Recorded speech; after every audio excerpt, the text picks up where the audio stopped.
So yeah, I got into this wanting to understand the mysteries of the pyramids, and it's been a 20-year odyssey of cultural anthropology, archaeology, research. And instead of, I feel to some extent I have unraveled the mysteries of the pyramids to some extent, but also what I found was a cover up. Hmm. I found a cover up and um, limited validation of ancient tradition. Wow. Damon, you have any questions for Mark? I'm actually having a weak signal problem right now that I'm working in on my end. I can't hear him at all right now. So until I get a signal or I get his voice, I'm going to kind of suspend myself for a minute. Okay. So Mark, last time we talked, you said you had some other things you wanted to cover. What was some of the things that you wanted to talk about today? Well, um, so I'd like to talk about. Uh, let's talk about the ancient the ancient Maya and how they relate to Hopi tradition, Hindu tradition, and the UFO phenomena, or UAP, AAV, whatever you prefer to call them. In the center of Mexico is an active volcano. Its name is difficult to pronounce. Popocatépetl, something like that. I just call it Big Papa. Hmm. This is a very dangerous volcano because millions of people live in very close proximity to it, and it's highly active. So volcanologists and cameras surveil and study it 24/7, 365. Now, what these cameras and scientists have discovered is that the volcanic activity correlates to these mysterious glowing vehicles witnessed and filmed and photographed around the volcano.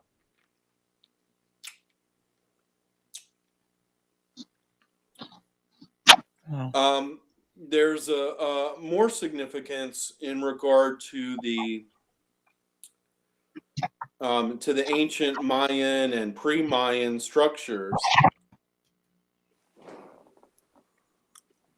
These are aligned not only to the stars, which most people are aware of, but they're also aligned towards this volcano. Hmm. Now, the Mayan ruling elite, they went by several titles, like holy lords. That's how the academics define it. They were also regarded as snake or dragon kings, Wow.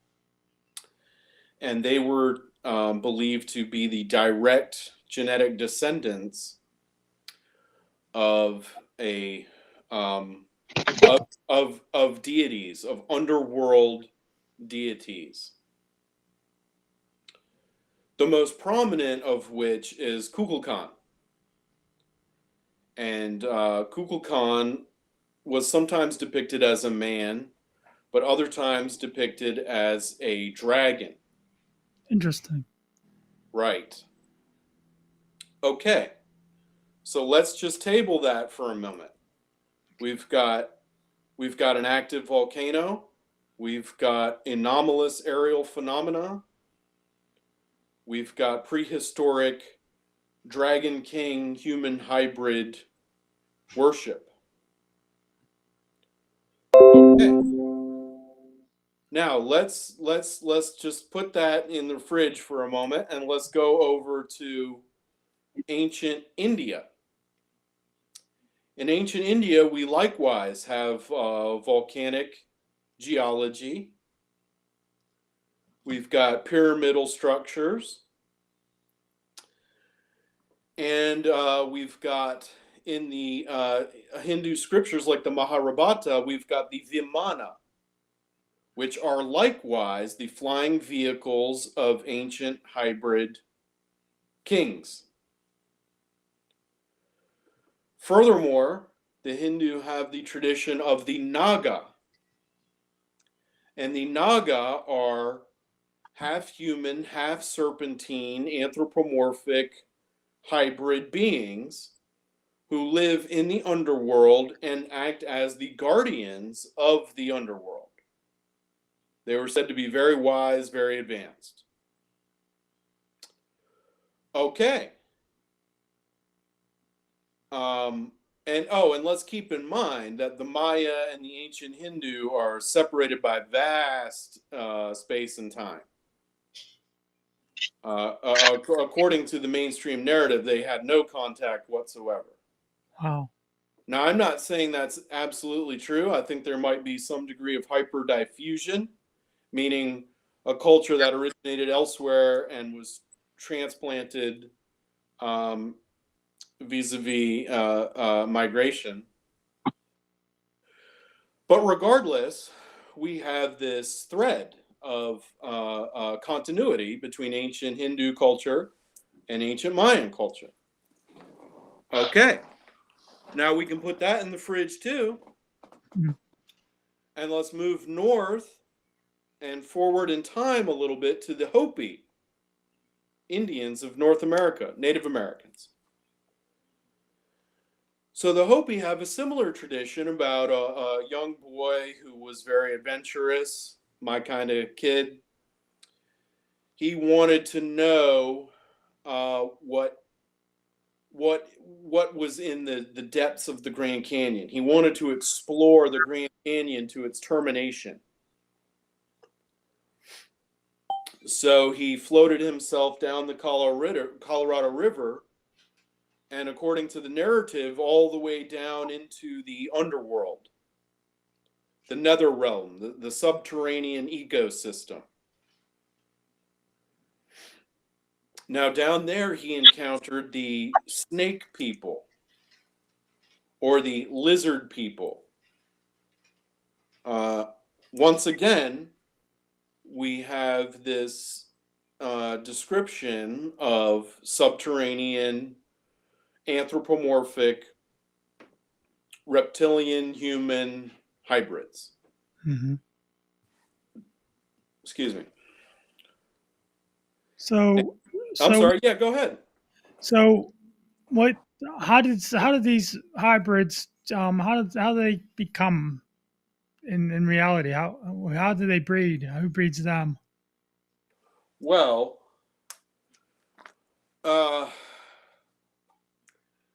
I think to answer that question, we have to look to a whole other ancient tradition that also correlates here, and that would be the biblical tradition. Mm-hmm. And if somebody is not, if you prefer not to go biblical, you could also go into the Greco-Roman tradition.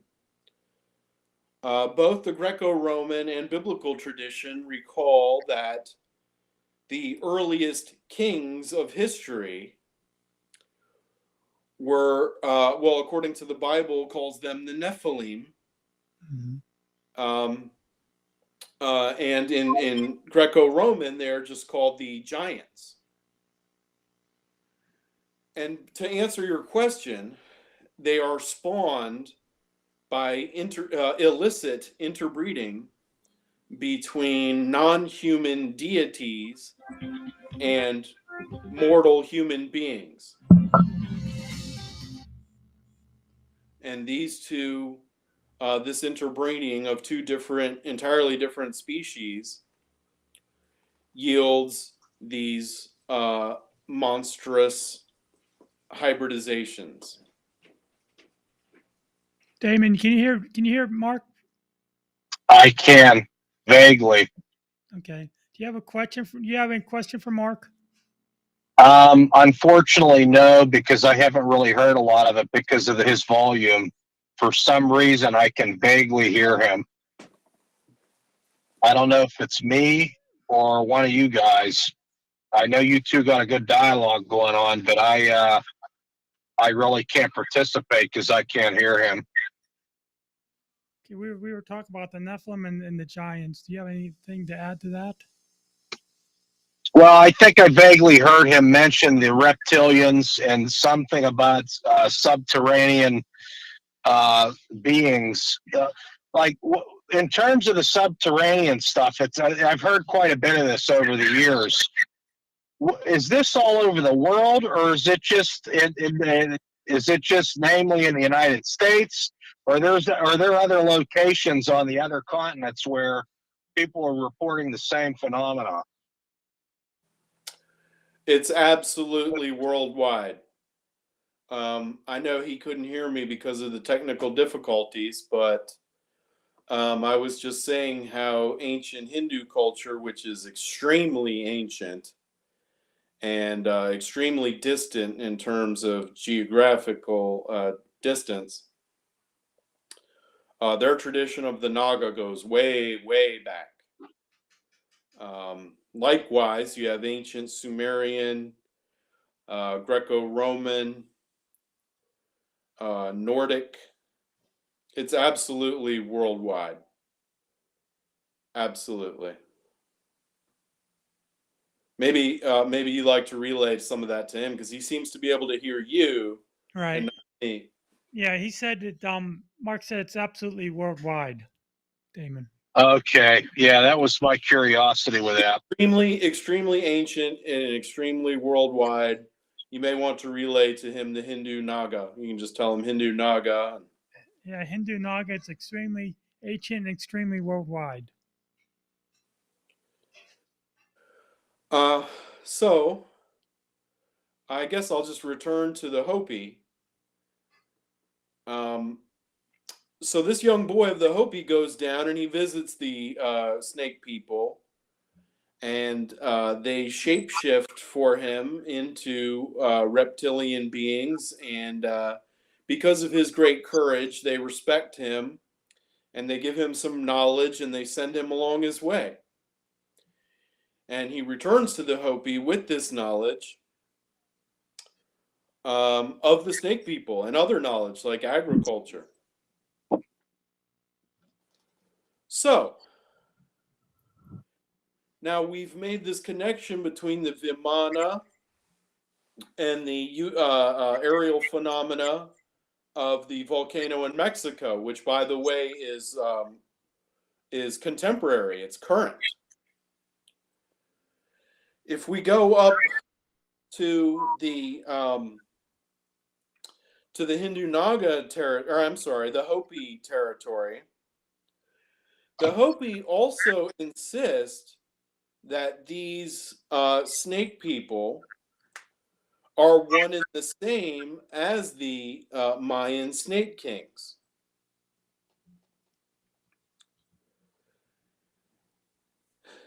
And there's a link here between the Nephilim as well.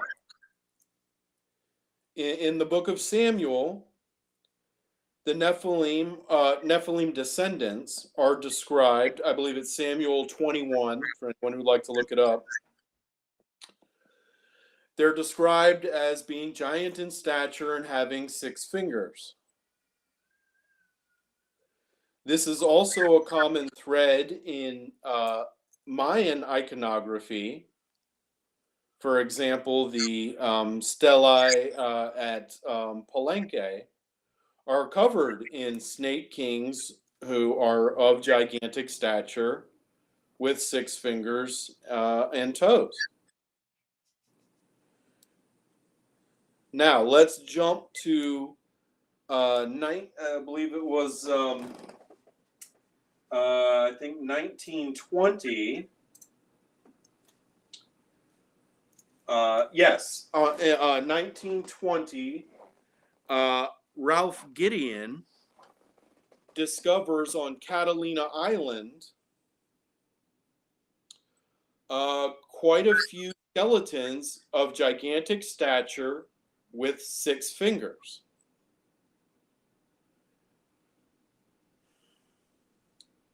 Now, stay with me. Mhm. Also, Catalina Island is also associated with a very, very famous UFO incident in 1942. We are at war with the Japanese, and the United States military is concerned about retaliation.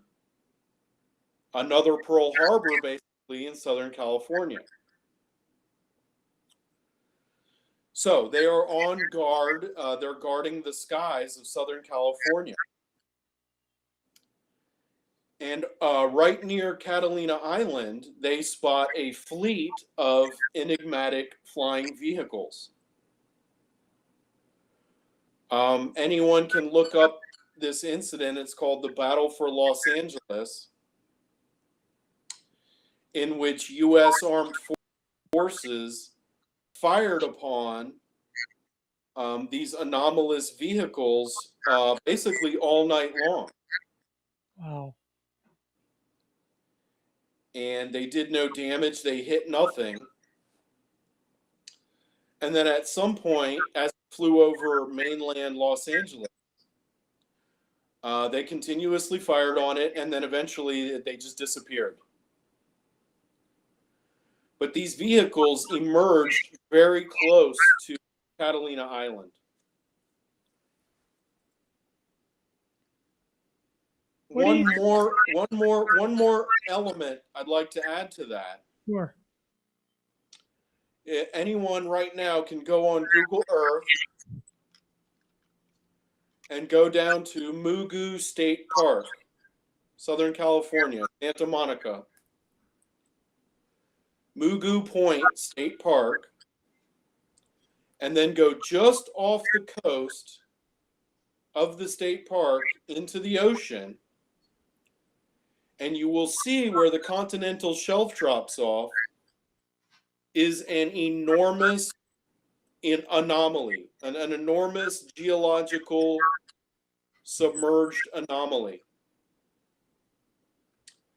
It absolutely does not look natural. It has pillars, what seem to be some sort of ventilation tubes, and it seems to be dome-shaped.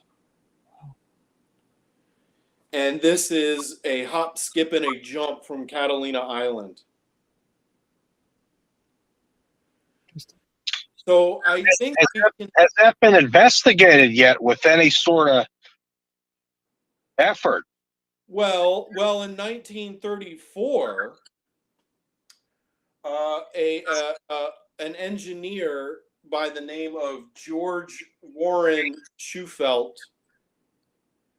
attempted to drill down in Southern California in search of what he believed via the Hopi elders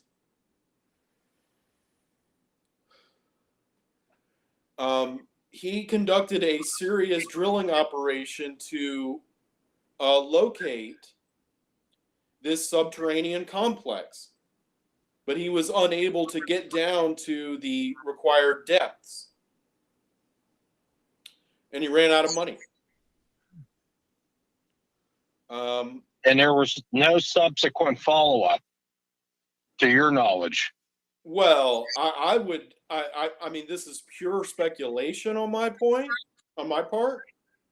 but I would suggest there's a government cover-up of this subterranean complex, which they absolutely know to be real. And you can find evidence of it in the strange doings of the United States government and military in Southern California.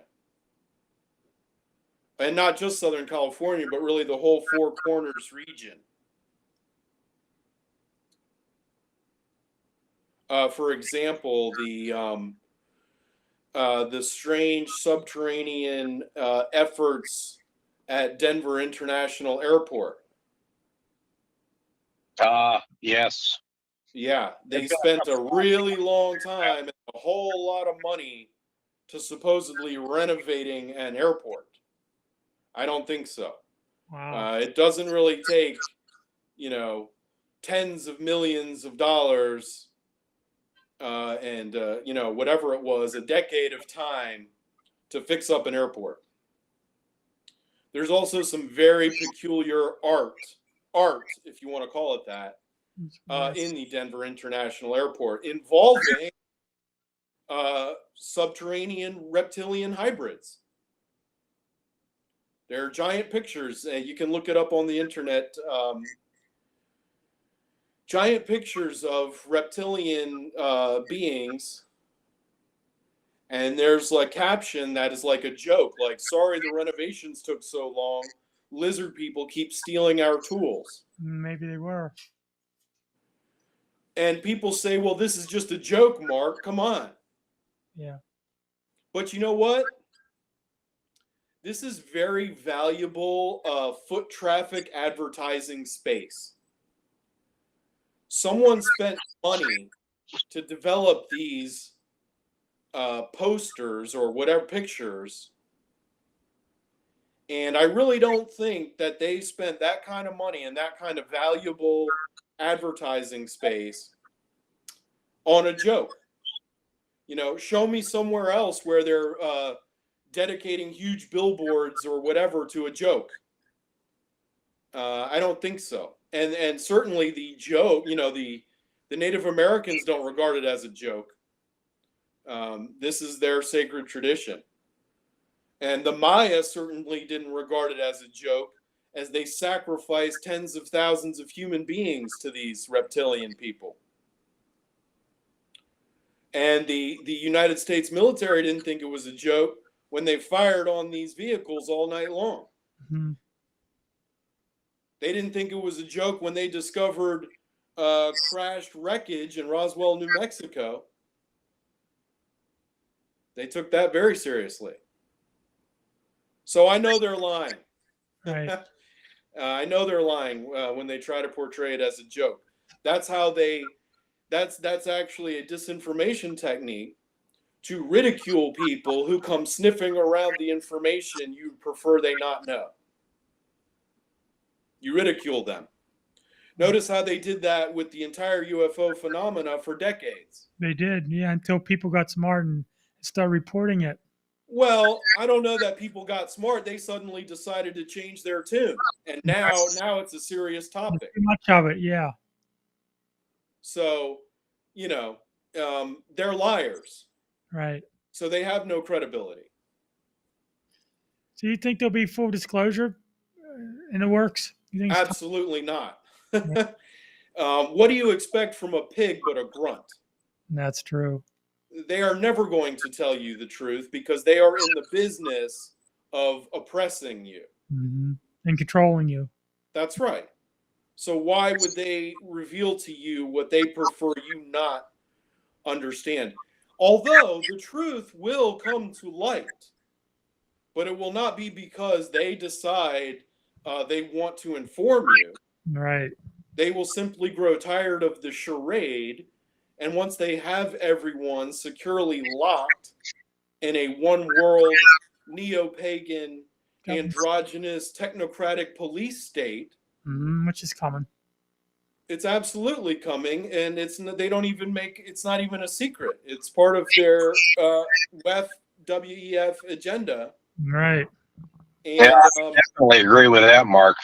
Yeah, and once that is established, well, then they won't have to lie to you anymore because you'll be so securely under their thumb.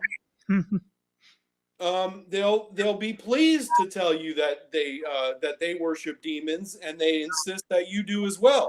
Right. And if you don't, they'll turn off your bank account.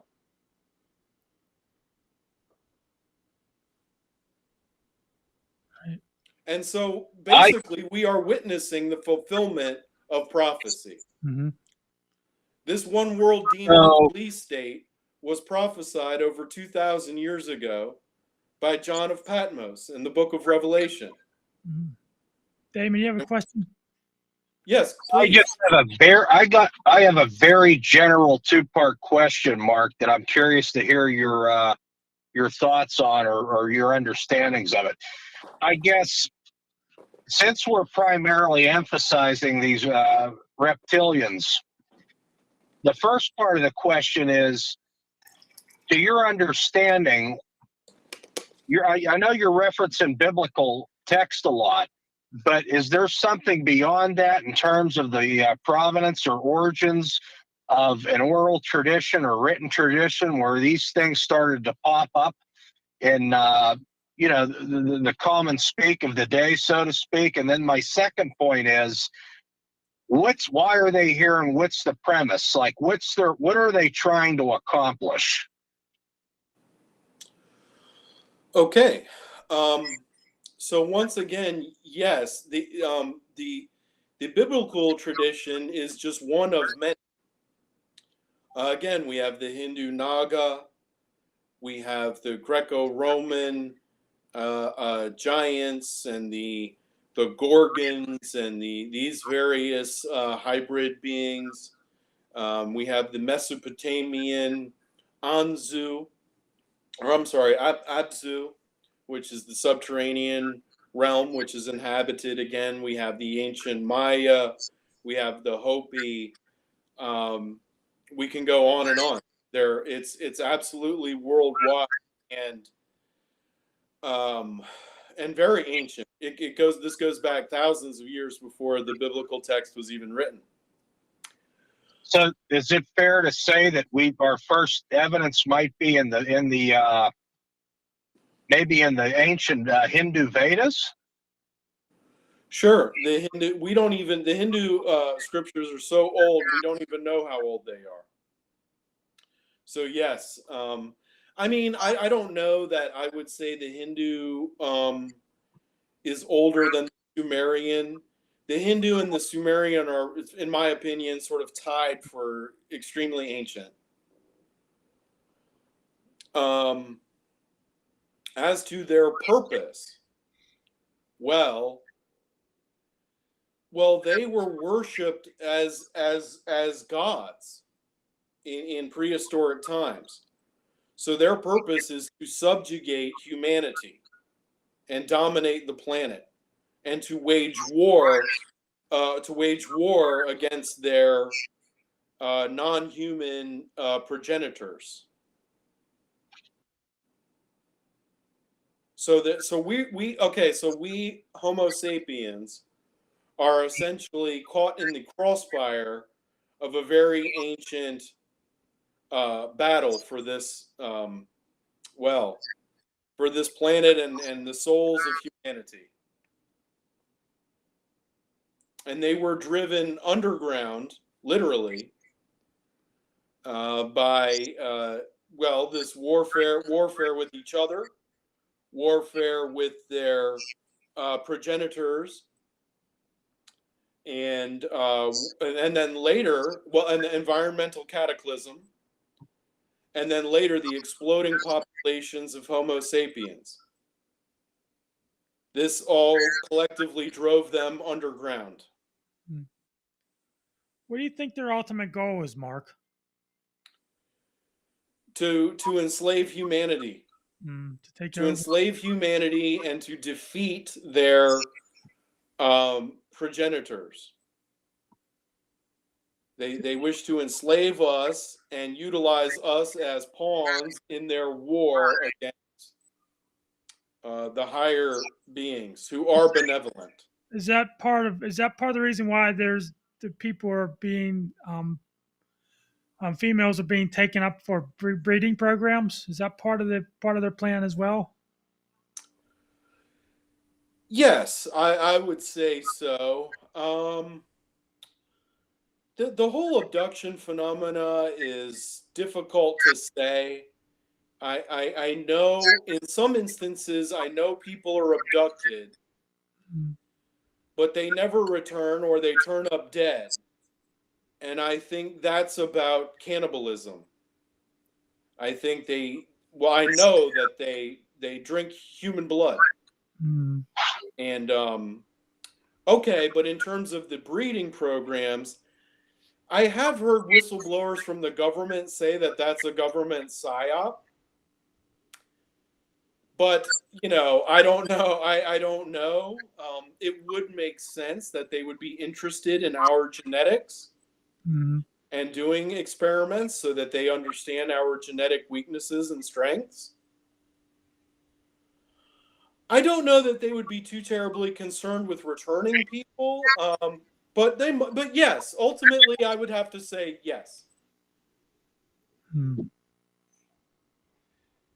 Yeah, because there's a number of different cases. I know when Chip was doing his show, um, he had a woman on there that she was very emotional about telling her story, and it sounded very convincing that she was part of a breeding program and she Yeah. actually has hybrid children. That is a common theme in the abductees' narratives. Indeed. Mhm. Indeed. I don't yeah, that's I don't really know. I will say though that there's definitely a genetic linkage between us and them that they wish to exploit. Mhm. So that's very fair. Um, yeah, it's hard to say. Um, I have also heard some abduction stories that I know to be utterly false. Right.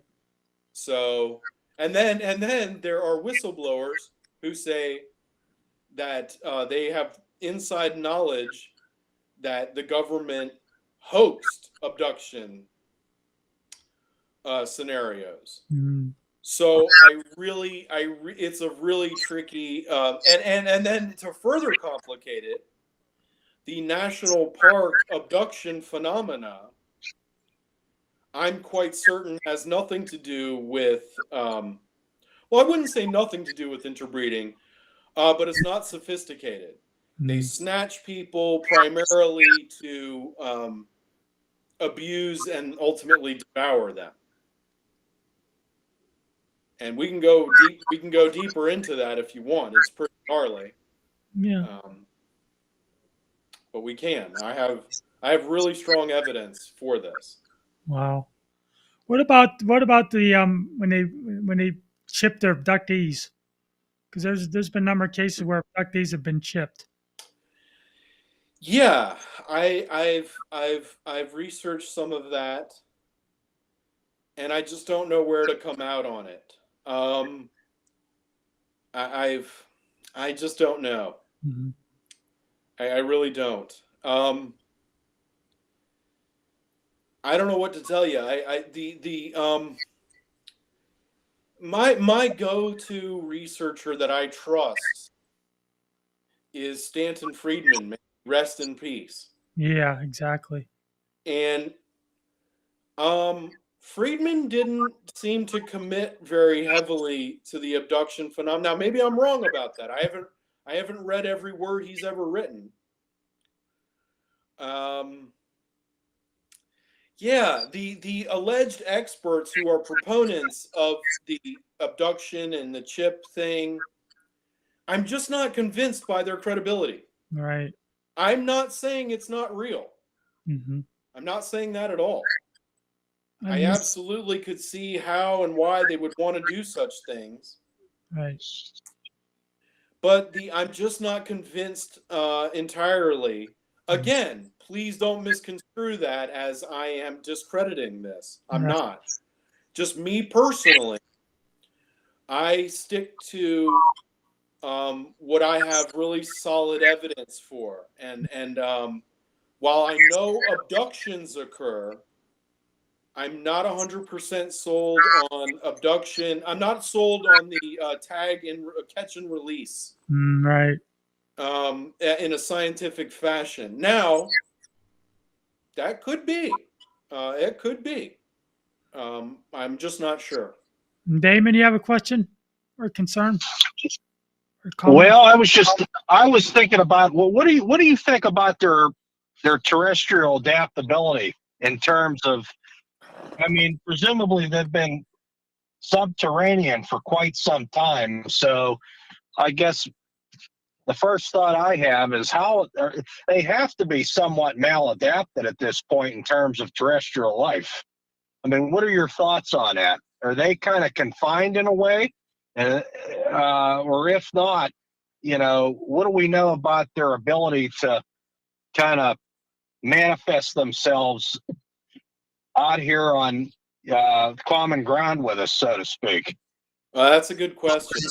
That's a good question with a very complex answer. So we ought not think of them in monolithic terms of one group. There is a whole kaleidoscope of genetic hybridization that occurred. Then that kaleidoscope, there were centuries, even millennia of genetic assimilation. So we've got a very weird and a myriad variety of odd species down there. Okay, but primarily, I think we can pretty safely divide them. Excuse me. Okay, so the more hybridized they are, the more comfortable they are with surface conditions. Therefore, the more ancient their bloodline, the freakier they are, and the less adaptable they are to surface conditions, especially sunlight. The native traditions from around the world, whether it's Hindu or Nordic or Mayan or whatever, they regard even the hybridized descendants as very sensitive to sunlight, in some cases purely nocturnal. Or if they are diurnal, they're very susceptible during daylight hours. Now, okay, just bear with me for a moment. I told you this one's complex. That's okay. There are fully non-human beings, according to these narratives, that are indeed imprisoned in the subterranean realm. Utterly imprisoned. And so those are full-on non-humans. And then it gets even more complicated because there are disembodied beings who dwell on the surface in non-physical form. They too are imprisoned in these desolate places. So we've got a variety of hybrids, some more surface adaptable than others. The more ancient, the less attuned to the surface. But then we have full non-human beings that cannot reach the surface in physical form. Do you feel that there are hybrids living on our planet among us?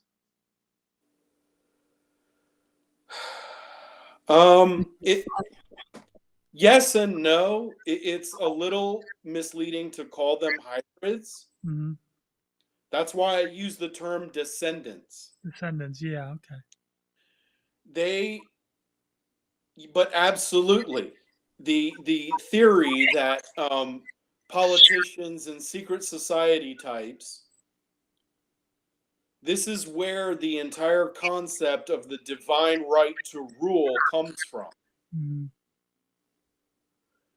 The ancient royal bloodlines. The ancient royal bloodlines are descendant bloodlines, but it's a bit misleading to call them hybrids.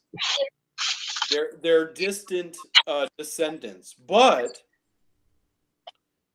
there are descendants with more genetics, exotic genetics. I wouldn't say they exactly live among us. They live in these desolate places on the fringe of the subterranean realm. Okay. So, the ruling elite share some chromosomes with their ancient demon ancestors, and there are more significantly hybridized descendants living in the wilderness. And then there are like full on hybrid races, but they are subterranean. That's the best I can do for you. Dave, you have a question? I'm just taking this all in right now. It sounds like it's getting it can get pretty complicated and complex. So, in terms of trying to come up with a comprehensive, umbrella analysis of what these entities are capable of from a quality standpoint, what do we think about numbers? Has anyone ever said anything about that? Is this like a large population?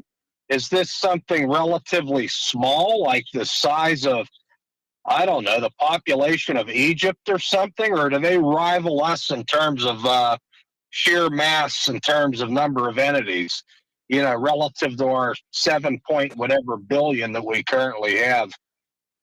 Good question. Good question. Nowhere near our population numbers. That's precisely what keeps them at bay, is that we greatly outnumber them. I would describe them as a relic population. Now, that being said, even a relatively small number of these hybrids, like let's just take a number. Okay, I'm not saying this number is accurate, but let's just say 10,000. 10,000 of them, to me, knowing what I know about them, is horrifying. That is. Furthermore, they've been left to their own devices for thousands of years. So, to what extent their numbers have been ebbing or flowing, I really can't say. But logic would just indicate that if they've been left to their own devices, for so many thousands of years, their numbers are probably on the rise. And I can say that only 1,000 years ago in Chaco Canyon, New Mexico, there were quite a few of these distant descendants. Now, they were mostly human, but there was a lot of them. And I mean, I'm talking, hundreds, maybe thousands. Now, they were probably a great many of them were wiped out when the Hopi and other tribes revolted. So they've been continuously battling human revolt. I really don't know, but even a relic population of them is incredibly dangerous and terrifying. It wouldn't take but a few hundred of them to enslave an entire nation of hundreds of millions. Go ahead, Damon. Let's take not necessarily a tangent, but something a little bit more pointed.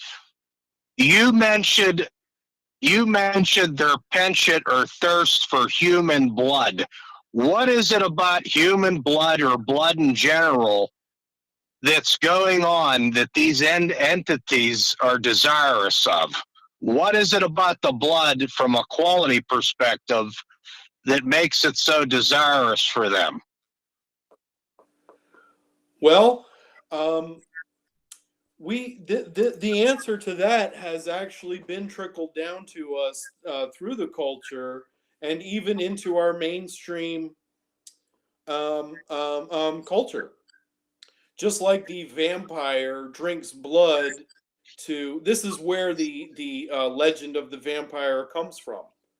Nosferatu is actually etymologically related to Nephilim and these other terms, just like the Native American skinwalker. The point is, the life force of a human being, which is this not understood electromagnetic energy that fuels a human body,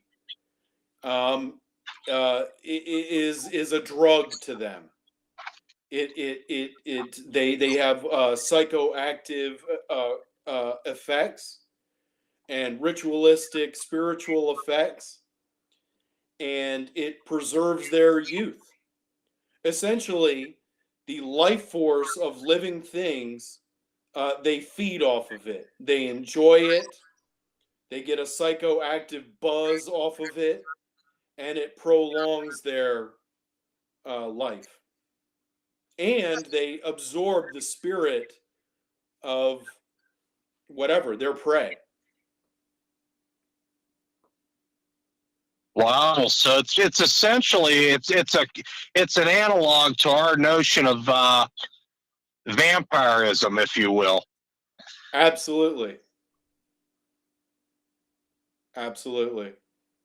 That's exactly what it is. And I learned a lot about this in Polynesian culture, where they talk about the mana and the spirit, and how the chiefs used to practice a certain variety of cannibalism, reserved only for when they would slay a bitter enemy, and they would consume their flesh and blood to absorb their strength. But also, the Native Americans talk about this with animals. They would hunt bear, and they would hunt a bear, and they would corner it in a cave, and they would kill it. And they discovered that when you ate the brain of the bear immediately after killing it, the brain would be saturated with endorphins and DMT and things of this nature, which would then induce a really powerful psychoactive spiritual effect. So we can think of blood as an entheogen. That's pretty interesting. Yeah. Oh, and I might as well add to that.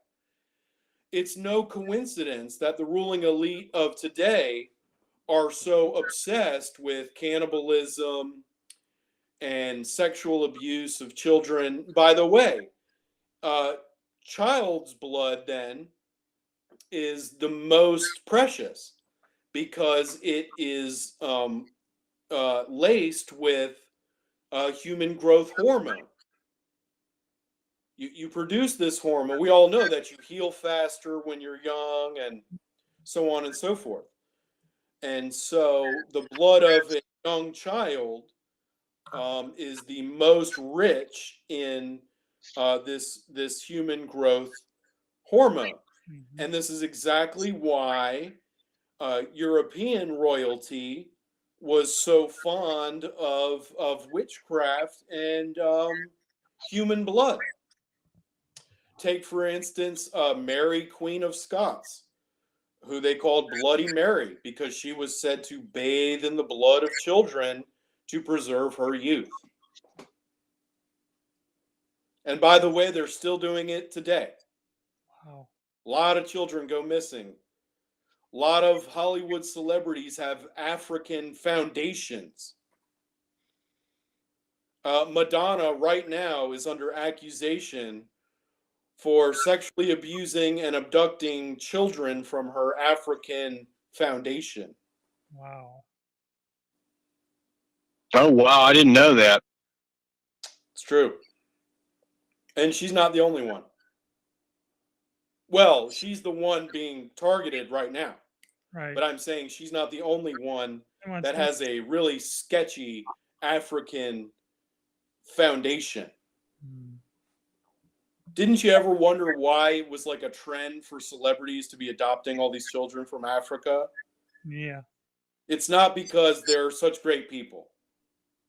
Trust me on that. Mm. They're not great people.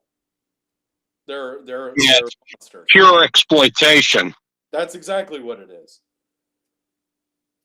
That's exactly what it is. And you can find this the Queen of England, you know, may she rot in hell. Yes. She I have contacts in the First Nations Native Americans, and they say the British royal family came and just took children out of these orphanages. I have documentation to prove this. They basically so when the French and the British, the First Nations people, they forced them into these indoctrination orphanages, and then the children just up and went missing. And there's documentation showing that essentially these British nobles just like paid money. They bought these children, bought and sold, never to be heard from again. Mm. Makes you wonder why Harry and his wife left that lifestyle. Yeah. Well, yeah, Princess Di wasn't part of this. She wasn't hip to all this, and you know, she was a decent person. And that's why they had her murdered, because she knew all the inside. Well, I don't know what she knew and what she didn't know, but she was upstaging them, and she said publicly that old boy wasn't fit to be king, Mm. and she was dead like a few weeks later. Wow. So, yeah, they bumped her off because she was a threat to their sovereignty. Yeah. And I think that's why Harry and Meghan left too, because they were scared that would happen to them. Yeah, I mean, I don't know. Yeah, I mean, probably. Damon, you have any additional questions? Or any additional Well, I was, Mark, we were talking before the show a little bit about how you were doing and so on. I was curious, did you release your first book yet? Fiction or nonfiction, I mean? No, Okay. I'm trying. It's a difficult process, you know. I'm really protective of it. I've talked a little bit with some publishers. I've contemplated self-publishing. I'm really it's really different. It's obviously very controversial, and I want it to go mainstream because I want to reach the widest audience possible. Right. But if you go mainstream, then you're letting these crooks into your tent, so to speak. So I'm really conflicted between mainstream publishing and self-publishing. I am going on Coast to Coast in like a week, and I'm going to drop some really heavy information there. Yeah, I'd really like to get a copy of that when it comes out. I think me and Tim would like it. Definitely. Well, consider it done, and it is coming out. If I can't find publishers that I trust, I will self-publish. Come hell or high water, This book's coming out. Books, plural. And you guys got copies with your names on them. Awesome. Cool.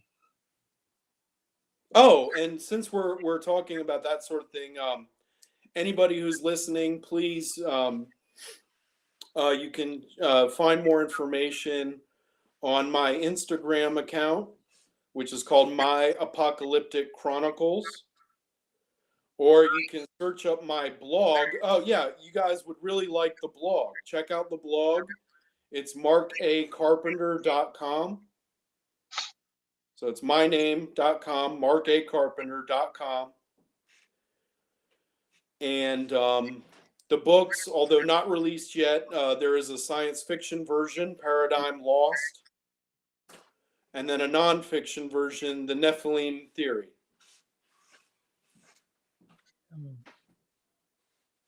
Although that title could change if publishers, the Nephilim Theory, Nephilim Bloodlines, and the Pyramid Enigmas, something along that in that nature. Mark A. Carpenter. I'll be sure when the books are real close to publishing, I'll be sure and blast it all over the world. Mm-hmm. Sounds good. And if anything should ever happen to me, you know why. Because the information's out there, yeah. I am not suicidal. I'm not going to be hit by a car. If these things happen, then,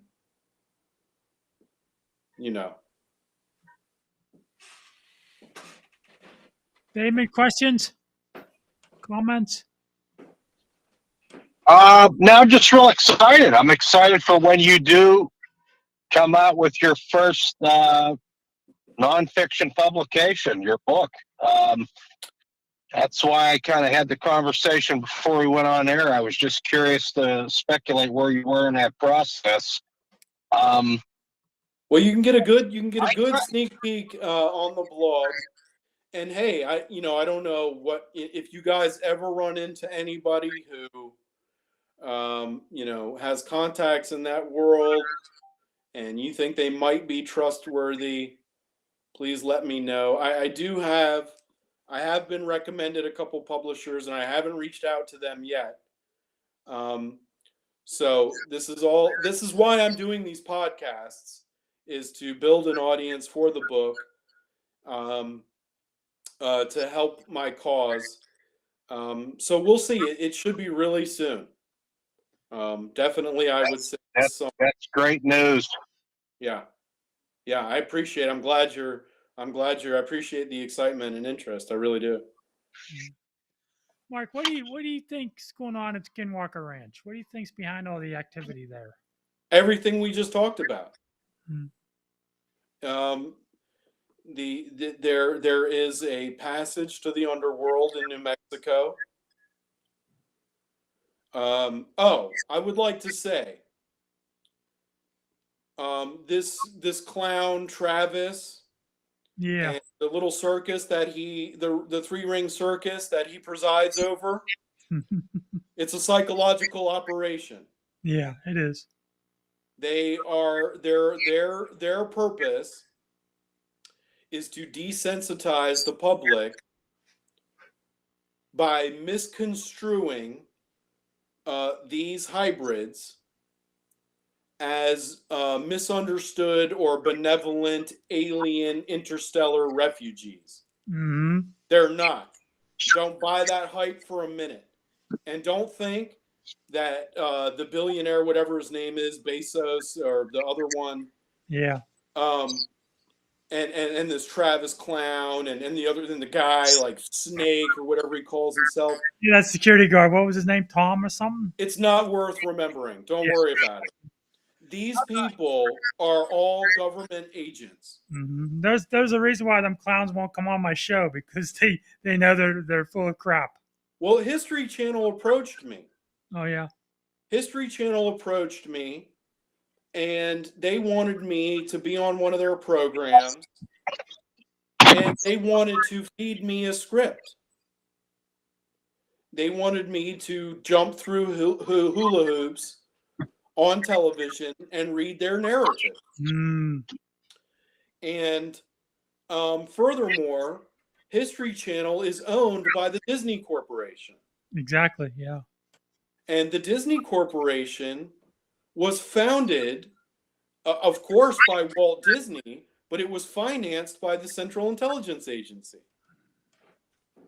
And it was they who put up the money to purchase the land for the studios and the amusement park, which is, guess what, right over this area where they know the subterranean hybrid complex exists. Mm-hmm. And what is Hollywood? Hollywood is the wood, the substance that European witches and wizards, warlocks, would use for their spell casting wands. Interesting. What are the Disney characters? They are anthropomorphic beings. Mm-hmm. Watch Fantasia. Fantasia is all about sorcery and witchcraft. Right. The theme of every Disney film is for the young girl to defy the traditions and expectations of her family, to go seek out supernatural demons and to make friends with them. Hmm. They have been systematically conditioning the public away from Abrahamic beliefs and towards demonic worship. And they've been doing it for nearly a century. Mm-hmm. And Skinwalker Ranch was them studying everything we've been talking about. And the narrative they are releasing is a completely convoluted pack of lies. And it is designed to misconstrue, once again, these demonic hybrids as benevolent or misunderstood interstellar refugees or visitors. They're not. Mm-hmm. All to sell cornflakes. To enslave humanity. That's right. Yep. Mark, I'm gonna put you on the spot a bit. What are three top things that you think? What are three practical things that you think we need to do as humanity to try to curb or thwart this threat that's currently going on? What are your thoughts on it? Do you have any ideas for everybody? Yes, Things you can do from a practical standpoint. Okay. Okay. So first of all, guard your children. Separate them. Unplug your children from the media matrix. Well, everybody, we were raised in it. So, well, you need to look at all media. Well, first of all, limit the media you absorb. And the media you do absorb, you look at it through this very, very sharp, discerning lens. Children, or maybe even some women, need to be detached from it entirely because they are just simply too impressionable to be exposed to it. So we need to get our minds unplugged from this media matrix. Secondly, you need to get control of your own water and food and medicine. Get some land with an aquifer. Raise raise chickens, grow fruit trees, make your own flour, your own corn, and medicine. Look into the more. Their whole medical industry is designed also to enslave you. A person healed is a customer lost. You don't need all that synthetic garbage. Treat your food as your medicine. And you want wholesome, organic food that comes from either your own hand or from your neighbor's hand, who's on a similar wavelength as you. And then finally, this is going to seem grim, but it's not. This is inevitable. Their takeover is inevitable. Right. This is why the ancient prophecies exist, because they knew that this turn of events, this re-emergence of the hybrids is inevitable. And don't worry about that, because their benevolent progenitors, I don't want to get too religious on you, but our God is going to take care of that. Mm-hmm. But what we need to worry about is don't ever fold to them. Don't ever subscribe to their religion or their paradigm. You see how many people folded, how many people submitted their body to gene therapy injections when their livelihood became threatened. Mm-hmm. So I would say be prepared to make any and all sacrifices to protect your mind, body, and soul. And if that means to the death, then so be it. Don't ever submit to these people. Try to herd you through some crisis narrative into some smart city, or put a biometric implant in you. Do whatever you have to. Right. Be prepared for that kind of conflict, because it's coming. Mm-hmm. It may be a decade away, maybe 2 decades away, maybe a century away. I don't know. I don't think so. It's We not. seem to be trending toward it pretty rapidly. It's not an accident that they released the COVID-19. Well, yeah, that's only the beginning. Yeah, exactly. You're going to see another crisis. Well, obviously, they're ramping up international warfare crises narratives. Yeah. So that's coming too. Yeah. And interstellar narrative too. I mean, interstellar threat narratives. They're going to do any and everything to freak everybody out. And their solution, oh yeah, food crisis is on the horizon. So, stockpile food. I would say put yourself on a plan to relocate to a more rural, self-sustaining way of life. Mm-hmm.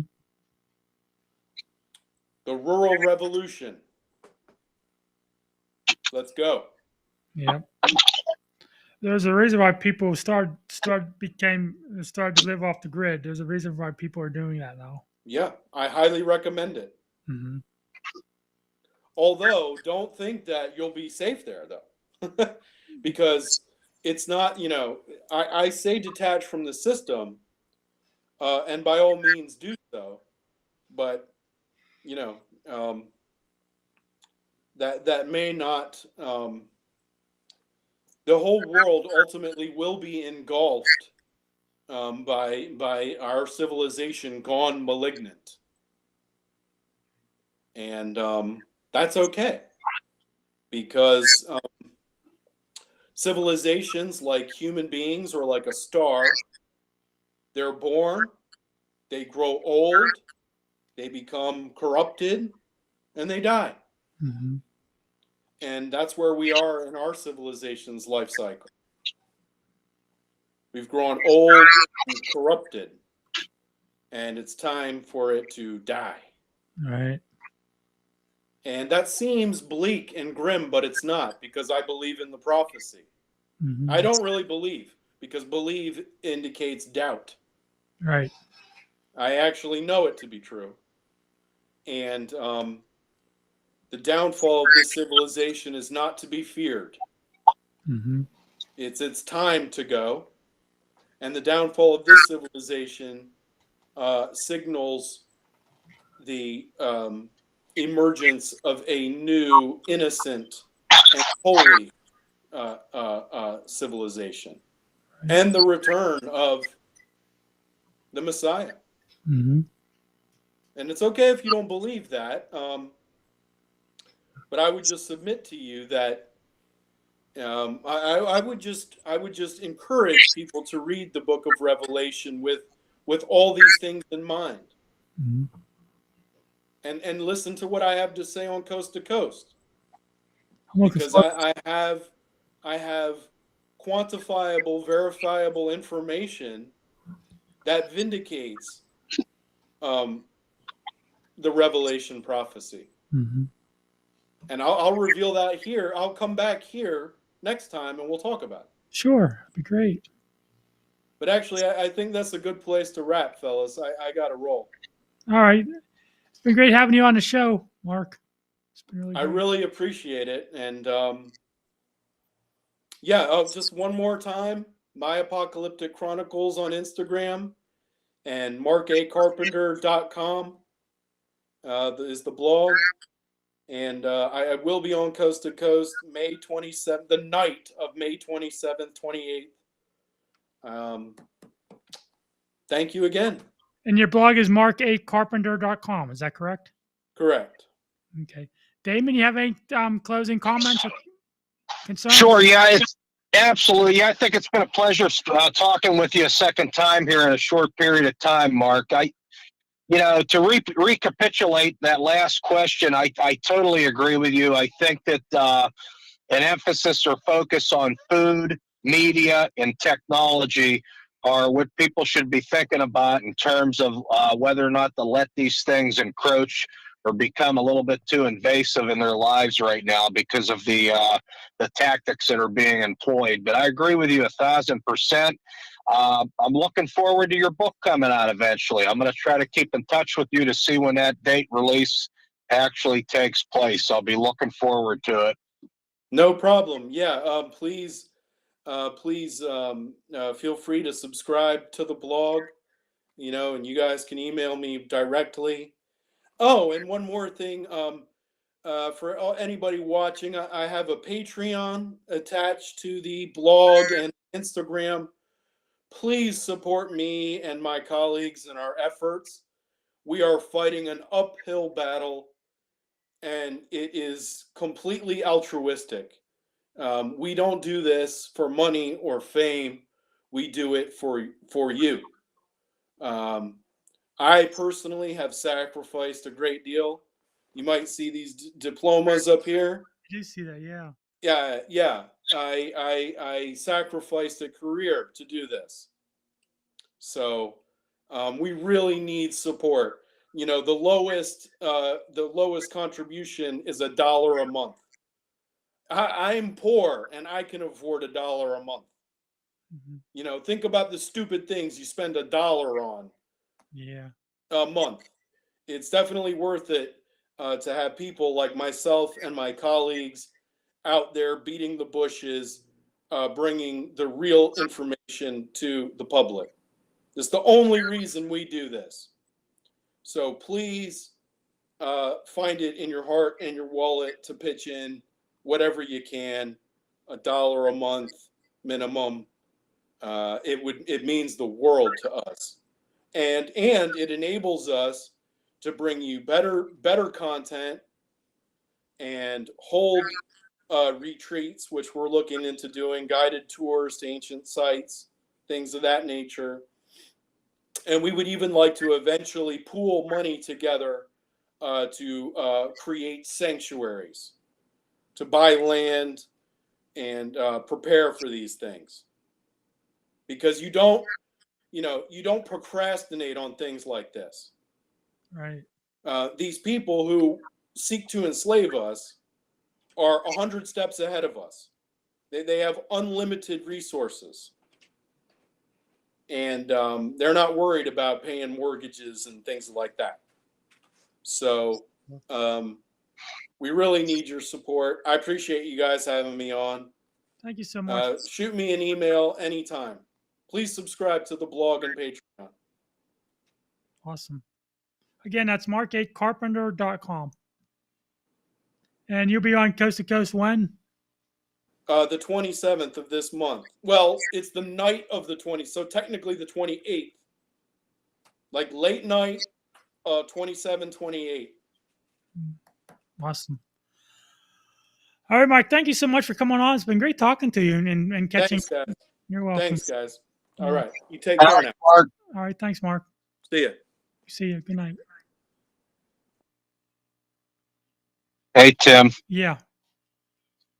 Pretty good. Nice interview. Yes, sure was. It was great. Mark, Damon, Thursday, Chip Reichenthal is going to be on the show. He's going to talk about his book, Even the Dead Won't Tell You the Truth. And it's going to be great talking to Chip as well and catching up with him. Yeah, that's your buddy. I got to look a little bit about him and read about him a little bit. I knew pretty much Mark from a couple months ago. I've been pretty busy though with my mom and everything else. I had COVID-19 2 weeks ago again.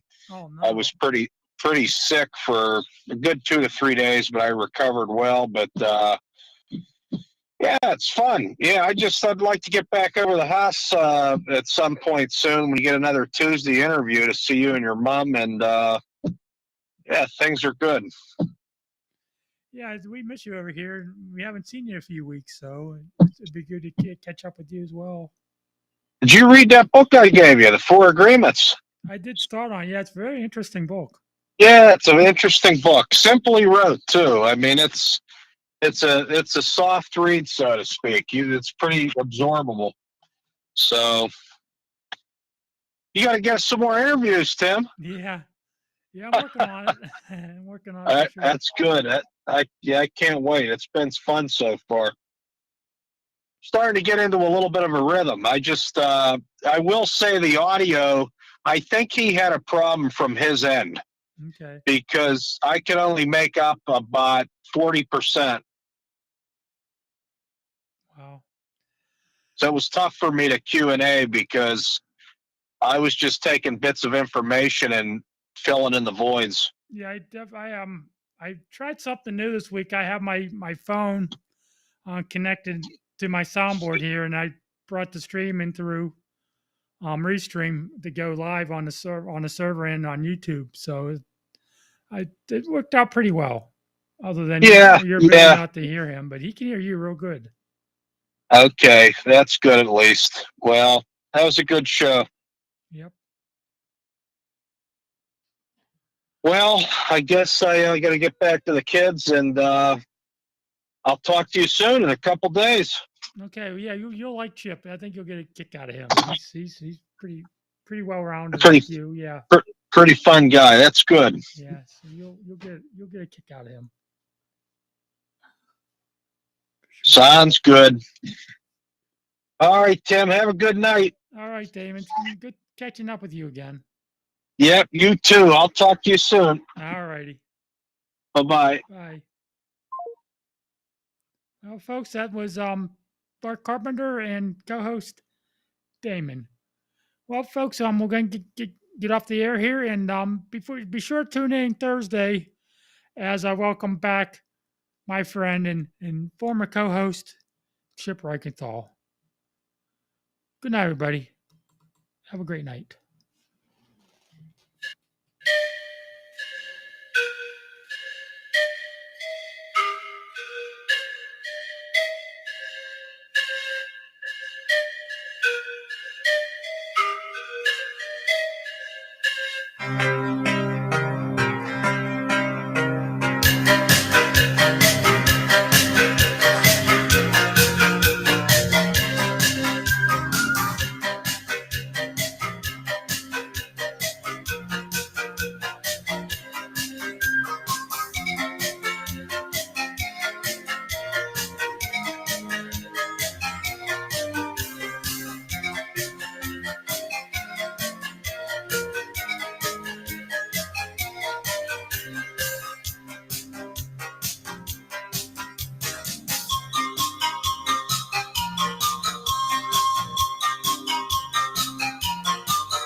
Timmer!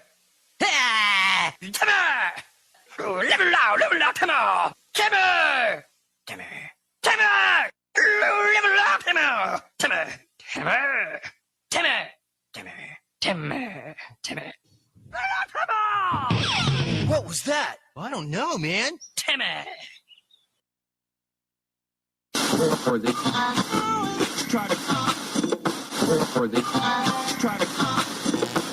The search is over. You found us.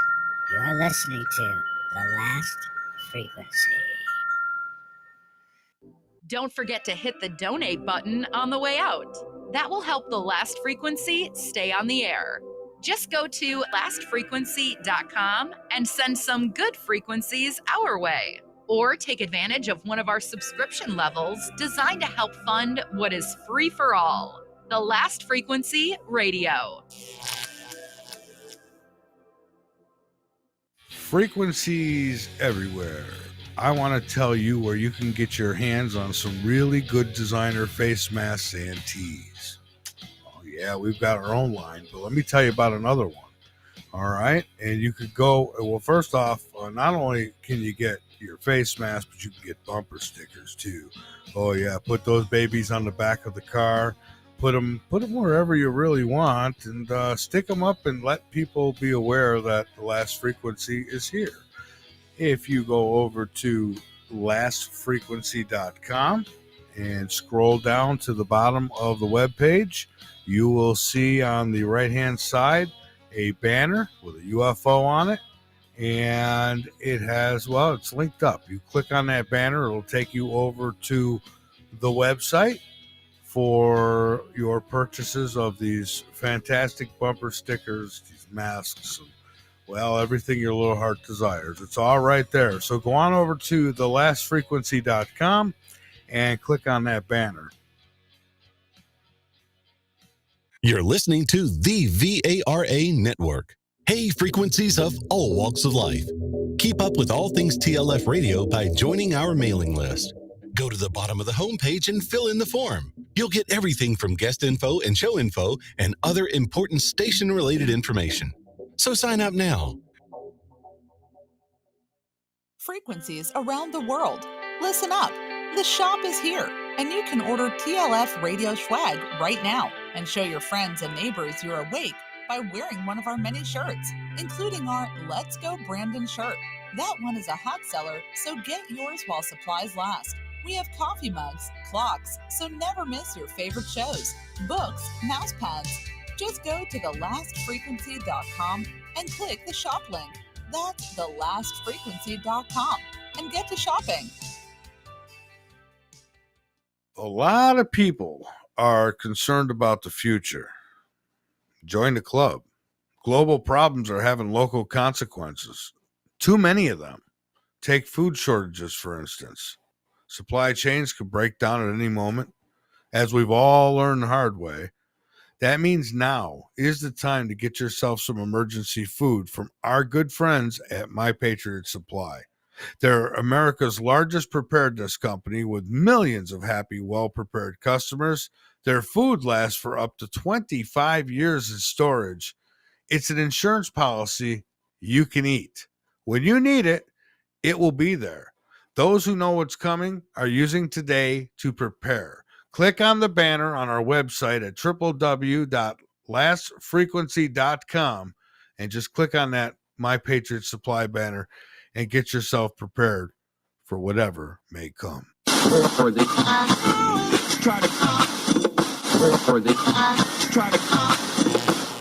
search is over. You found us. You're listening to The Last Frequency. My name's Joe Biden. Oh, yes, I'm the great. Will you ever run for political office again? No. Pretending that I'm doing well. So you know the thing. My need is such, I pretend too much. I'm lonely, but no one can tell. So I want to take advantage of it. I'm the great pretender.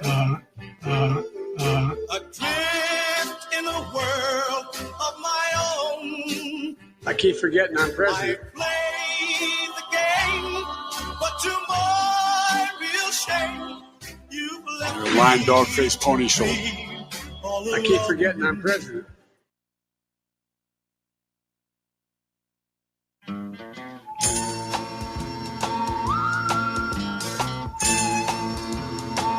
My name's Joe Biden. Pencil neck geek, gritty freak, scum sucking PS with a lousy physique. He's a one-man, no-cut, losing streak. Nothing but a pencil neck geek. I keep forgetting I'm president. Pencil neck You're listening to the VARA Network. My name's Joe Biden.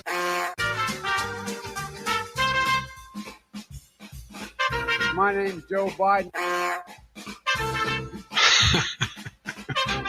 Let's go, Brandon. Hey. Let's go, Brandon. Hey. Let's go. Let's go. Hey. Let's go, Brandon. The last frequency. You know what they say at home. Let's go, Brandon. Let's go, Brandon. You know what they say at home. Let's go, Brandon. Let's go, Brandon. You know what they say at home. Let's go, Brandon. You're listening to the VARA Network. My name's Joe Biden. All of this as more than half of Americans think President Biden will go down as one of the worst presidents in American history.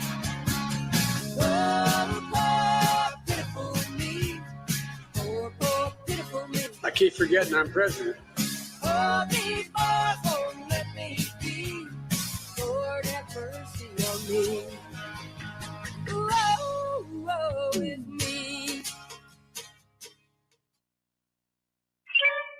You're listening to the VARA Network.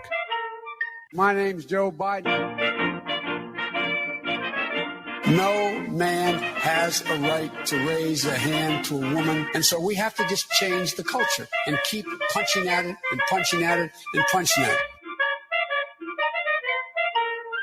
I'm cuckoo. I'm cuckoo.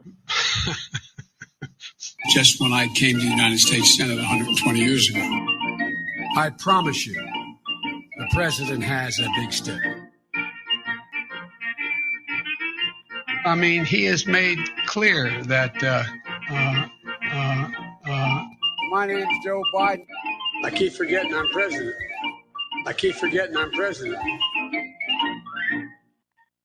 Does evil exist? And if so, can one detect and measure it? I'm sorry, come again? If you interrupt me again, it's not going to go well. You're starting to piss me off. You know what this was. There's a lot more where that came from, too.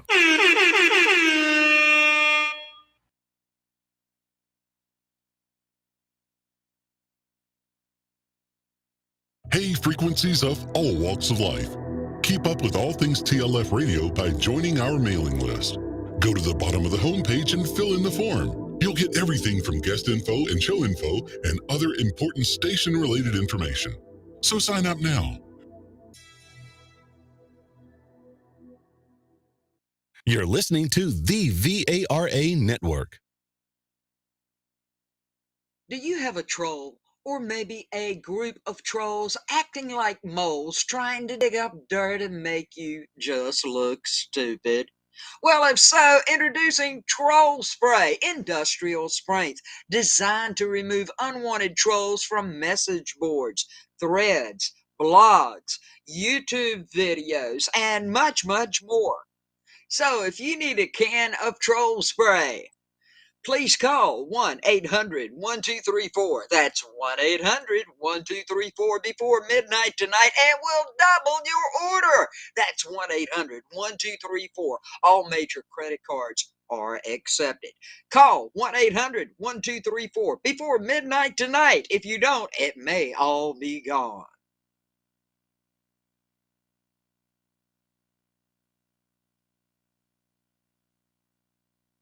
Hey, frequencies of all walks of life. Keep up with all things TLF Radio by joining our mailing list. Go to the bottom of the homepage and fill in the form. You'll get everything from guest info and show info and other important station-related information. So sign up now.